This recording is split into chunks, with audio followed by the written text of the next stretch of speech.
For advertisement, call 8125893028. Our Gmail maxtvtelugu@gmail.com. నమస్కారం స్వామీజీ గారు.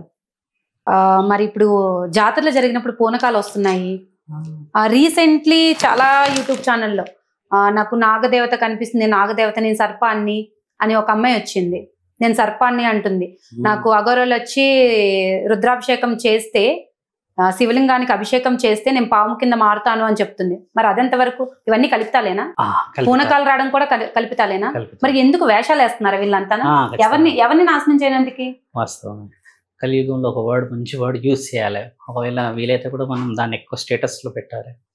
కలియుగంలో మోసం చేసిన వాడు, మోసం చేయబడ్డవారు ఇద్దరు ఉంటారు. నేను మోసం చేశాను అనుకో అమ్మా, నువ్వు మోసపోయావనుకో, యువర్ ఏ ఫూల్. అసలైన ఫూల్ ఎవరమ్మా? నేను. అంటే నేను మోసం చేశానంటే నువ్వు నన్ను నమ్ముతూ వస్తూ ఉంటే, నువ్వు పెడుతున్న అన్నాన్ని నేను ఆకలితో కాకుండా అవసరంగా తీసుకుంటూ వచ్చేసా, నేను నిన్ను మోసం చేశా. కానీ నీకంటే స్థాయిలో నేను ఉన్నాను అన్నమాట. అంటే కలియుగంలో ఏంటంటే మోసం చేస్తున్నవాడు చాలా గొప్పవాడు, మోసం చేయబడ్డవాడు నీచుడని చెప్తున్నారు. అసలైన మోసగాడు అనేవాడు వీడు చావు ఉన్నప్పుడు తెలుస్తుంది కదా. మోసం చేస్తున్నప్పుడు నీవు కనిపెట్టలేకపోయావు కదా, అసలైన మోసగాడివి నీవు. నిన్ను నీవు కనిపెట్టలేని వాడివి అవతల వ్యక్తిని ఎందుకు కనిపెట్టగలుగుతావు తల్లి? ఇప్పుడు ఒక వ్యక్తి వచ్చారు, ఇప్పుడు పూనకాలు అబద్ధాలని నేను అనలేదు, పూనకాలు నిజాలు ఉన్నాయి, చేసిన వాళ్ళు ఉన్నారు, అది వేరు. మరి ఇంతమంది అంటే అమ్మవారు ఇంతమందికి వచ్చారు, అలా రాదు. అమ్మవారు ఎలా వస్తుంది, ఎందుకు వస్తుంది? కలియుగంలో 140 కోట్ల మంది జనాభా ఉన్నారు. ఎలా అయిపోయిందంటే తను రోజు దీపం పెట్టదు, అమ్మవారిని స్మరించదు. ఒక జాతర వస్తుంది, జాతర వచ్చినప్పుడు బోనం ఎత్తేస్తే అమ్మవారు వచ్చేస్తుంది. ఇది ఎంతవరకు నమ్మాలి? అది ముమ్మాటికి అబద్ధం. ఏవో వేసేసుకొని, ఏవో కట్టెలు పట్టేసుకొని అది అబద్ధం. నేను ఇతిహాస పురాణాల్లో, శాసన గ్రంథాల్లో శాస్త్రీయంగా పరమాత్ముడు రాసిన ఆజ్ఞ ఒకటి, కారణ జన్ములని కారణంతోనే నేను పుట్టించుకుంటాను, ఆ కారణం నేను ఎప్పుడైనా ఏ విధంగానైనా నీకు మాట రాక. మరి మేము ఎలా నమ్మాలి? మీకు తెలుసు, గత జన్మ తెలిసిందనేది ఎవరిది? నీది చెప్పలేదుగా. నాది కాదు, ఎవరిది? ఎవరిదైనా సరే చెప్పాను. ఒక గుడి దగ్గర ఉన్న భిక్షాటకుడిది ఆయన ఉన్న అవసరాన్ని, ఆయన ఉన్న స్థితిగతులను చెప్పారు. కారణ జన్ముడు కాబట్టి ఆ కారణ జన్మకి అనుభవం ఏదో కనిపెట్టగలిగాము. ఎవరిది పడితే వారిని కనిపెట్టడానికి మీరు అన్నట్టుగా నేను ఎవరిది పడితే వాళ్ళని చూసి జాతకాలు చెప్తాను, కూసబెడతాను, మాట్లాడుతాను అంటే మీరు అన్న అబద్ధం నేను కూడా అవుతాను కదా తల్లి. నిజంగా మనం మాట్లాడుకోవాలి. నిజంగా ఉన్నదంటే ఎక్కడ ఏ బాణాన్ని, ఎక్కడ ఏ మానాన్ని, ఎక్కడ ఏ మాటని మాట్లాడితే దానివల్ల అవతల వ్యక్తి మారగలుగుతాడో అదమ్మా నిజమైన విద్య. ఇప్పుడు నేను ఇప్పుడు శివభక్తుని, నేను నీతో కానీ ఇంత ముందుకు నేను దగ్గర 500-600 మందికి ఇంటర్వ్యూలు ఇచ్చాను కదా.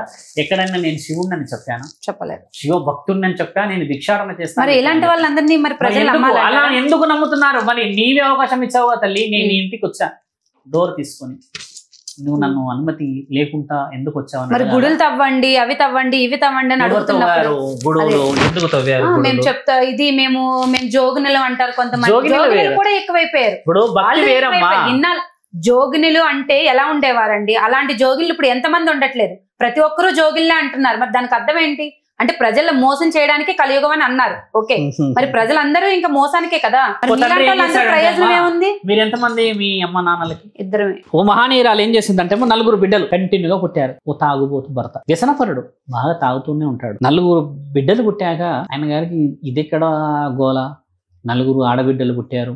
సమాజం ఈ రోజుల్లో ఆడపిల్లలని తక్కువ అంచనా వేస్తూ వస్తాం. అయితే వాడు తాగడం, రావడం, కొట్టడం. అయితే ఈ విధంగా తాగుతూ కొట్టడం అనేది ఈవిడ భరించలేకపోయింది. 4వ బిడ్డ కూడా పుట్టిందమ్మా. 4వ బిడ్డ పుట్టినప్పుడు ఒళ్ళంతా కొంచెం బాలింత కాబట్టి కొంచెం నొప్పులు, బాగా ఇబ్బందులు ఉన్నప్పుడు కూడా తిని ఆ దెబ్బలు తట్టుకోలేనేమో, నేను బిడ్డకి పాలిచ్చే స్థితిగతులు కూడా అంతంతానే, వీడ డబ్బులు తెచ్చేది లేదు, నన్ను చూసేది కాదు, పైన కొడుతున్నాడు తాగొచ్చి అన్నప్పుడు ఈయన గారు పొద్దున్నే లేసి వెళ్తారుగా కూలికని పనికని. వెళ్ళినప్పుడు 4 బిడ్డలను తీసుకొని ఇంట్లో నుంచి పారిపోయిందాం. పొరపాటున పారిపోయింది. బాగా గుర్తుపెట్టుకుని, పారిపోకుండా ఉంటే మీరు అన్న ప్రశ్నకు జవాబు ఈరోజు ఉండకపోయేది. అలా వెళ్ళిపోయింది. అప్పట్లో ఏంటంటే గ్రామాలు ఒక 5 కిలోమీటర్కి 6 కిలోమీటర్కి ఒకటి వచ్చేది. ఇప్పుడు కూడా ఊర్లలో పోతే అలానే ఉంటాయి కదా. అలా వెళ్తూ ఒక పొలిమేర దాటేసింది. చీకటి పడిపోతున్న సమయం వచ్చేసరికి కొండపోత వర్షం అమ్మ, హెవీ రెయిన్. ఆ రెయిన్ని తట్టుకునేది ఈ పిల్లల్ని తీసుకొని తట్టుకోవాలా, ఈ చిన్న పిల్లని బాల్యంతని ఎత్తుకోవాలా, ఒక దిక్కు నా కడుపు నొప్పి, నడుముల నొప్పి, తిండి లేదు, అంత దూరం నుంచి వచ్చామన్నప్పుడు కొద్ది లోపలికి ఊర్లోకి వెళ్తే గ్రామ దేవతలు ఉండేవాళ్ళు. అప్పట్లో ఊర్లలో ఒకటే గుడి ఉండేది, దానికి డోర్లు ఉండకపోయేటి. మళ్ళీ జస్ట్ లోపల మెయిన్ గుడికి ఉండేది, మిగతాదంతా ఓపెన్. ఓపెన్ ఉండేది. అలా లోపలికి వెళ్ళిపోయింది. అప్పటికి రాత్రి 11:30, 12 ఆ సమయం అయిపోయినప్పుడు హెవీగా తడిసిపోయిందమ్మ. మేము కంటిన్యూ వచ్చింది కదా, తడిసినప్పుడు ఈ చేతులన్నీ మెల్ట్ అయిపోయాయి బాగా. అంటే ఇట్లా వణుకుతూ ఈ పెదాలన్నీ ఇట్లా షవర్ అయ్యి, మెడలన్నీ మెలికలు తిరిగి, అసలు కాళ్ళన్నీ ఇట్లా మెల్ట్ అయిపోయి ఉంటే తట్టుకోలేని పరిస్థితుల్లో ఆ ముగ్గురు పిల్లల్ని ఇక్కడ పట్టుకొని ఈవిడ పట్టుకొని వచ్చి అదే ఆ గర్భగుడిలో ఒక స్తంభానికి ఇలా ఒరిగి పట్టుకొని ఇలా షవర్ అవుతూ ఉంటుంది. చాలా భయంగా వణుకుతుంది. చనిపోతానేమో అన్న ఆశ వదిలేస్తుంది. ఇంకా పిల్లల్ని ఇంకా నీవే చూసుకోవాలి అన్నట్టు చెప్తుంది. చెప్పిన ఆ తరుణం అప్పట్లో 3:30, 4 గంటలకి పంతుల్లో వచ్చేవాళ్ళు తీయడం చేయడం లాంటివి. ఆయన 4 గంటలకు వచ్చేలోపు వీళ్ళు చాలా తీవ్రంగా పడుకొని వణుకుతూ ఆ చలికి తీవ్రతని తట్టుకోలేని స్థితిలో ఉన్నప్పుడు ఈ బిడ్డని ఇక్కడ ఓడిపైన పెట్టుకొని పాలిచ్చే ఆ స్థితిలో ఇలా ఒళ్ళంతా కప్పుకొని ఉంటుంది. పిల్లలకి కొంగు కప్పుతారు కదా, అలా కప్పినప్పుడు ఆవిడ చాలా ఈ పెదాలన్నీ కొరికేస్తూ ఉంటుంది. ఆయన వచ్చేసి అమ్మ ఎవరు నువ్వు, 4 పిల్లల్ని పెట్టుకొని ఈ సమయం ఇంత కుండపోతా వర్షం, అసలు ఎవరు మీరమ్మా అని అడుగుతారు కదమ్మా. ఆ అడుగుతున్నప్పుడు ఆవిడ ఈ 2 చేతులు షవరింగ్ అయి మెల్ట్ అయి ఉంటాయి ఈ చలికి. తర్వాత ఆ పెదాలు ఈ పండ్లు కొరుకుతూ ఉంటుంటే నా బిడ్డల జాగ్రత్త అని ఇంటికి కళ్ళు మూస్తుంది. నా బిడ్డలు జాగ్రత్త అన్నప్పుడు గర్భగుడిలో నుంచి శబ్దం వినబడింది నాకు, నా బిడ్డల జాగ్రత్త అని. ఈమె మీదకి అమ్మవారు ఆ పలుకు పలికి ఈ 4 పిల్లలతో పాటు ఈ తల్లి అంటే 5 మంది ఆడపిల్లలని మన గుడిలోకి వచ్చి ఆ దేవత పలికిచ్చింది పలుకు. ఈమె ఎంతటి పుణ్యాత్మురాలో అని చెప్పేసి ఆ గుడిలో ఉన్న పెద్ద అయిన అమ్మ పలికిచ్చింది పలుకు అని చెప్పినప్పుడు అందరు ఊరోళ్ళు వస్తారు కదా, అందరికి చాటింపు వేయగానే అందరు వచ్చి ఆమెకి కాళ్ళకి చేతులకి వనమూలికలు పెట్టి అన్ని పెట్టి పిల్లలకి పాలు పట్టించి అన్ని చేసి అమ్మే పలుకు పలికింది ఈమె నోటి ద్వారా అంటే ఈవిడ పుణ్యమైన జన్మ అని చెప్పి అన్నప్పుడు ఈమెన ఆడిన ఒకే ఒక అబద్ధం ఈరోజు పూనకాలు. ఆవిడ అనొచ్చు కదా, నేనే నా పిల్లలను నా పెనిమిటి కొడుతున్నాడు, నేను ఊరు దాటి వచ్చాను అనలేదు ఆవిడ. అలా అంటే ఈవిడకి మర్యాదలు మీరన్న ఆ యొక్క మందులు కానీ ఇంకేదన్నా చేశారు జరగదు, అది జరగదు అన్న దాన్ని ఆ గుడిలోనే ఉండిపోయి మీరన్న వీళ్ళంతా ఆ రోజు ఆవిడ చేసింది దేనికోసం తల్లి నీవు గమనించి చూడు, కూటి కోసం.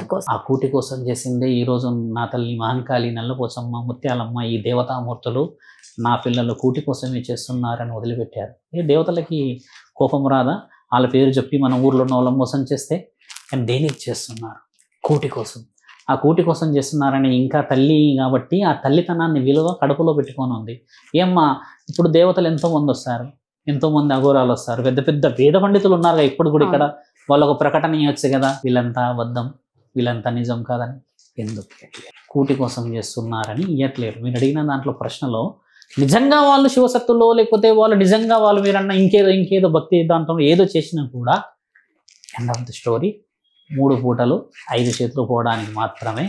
ఆ కలియుగంలో మోసాలు జరుగుతున్నాయి పోతున్నాయి అని అంటున్నారు కదమ్మా, అది నిజం పరమాత్ముడికి తెలుసు. నిజంగా ఈ కడుపు మంటకి చేస్తున్నారన్న ఉద్దేశంగానే పోతున్నారు.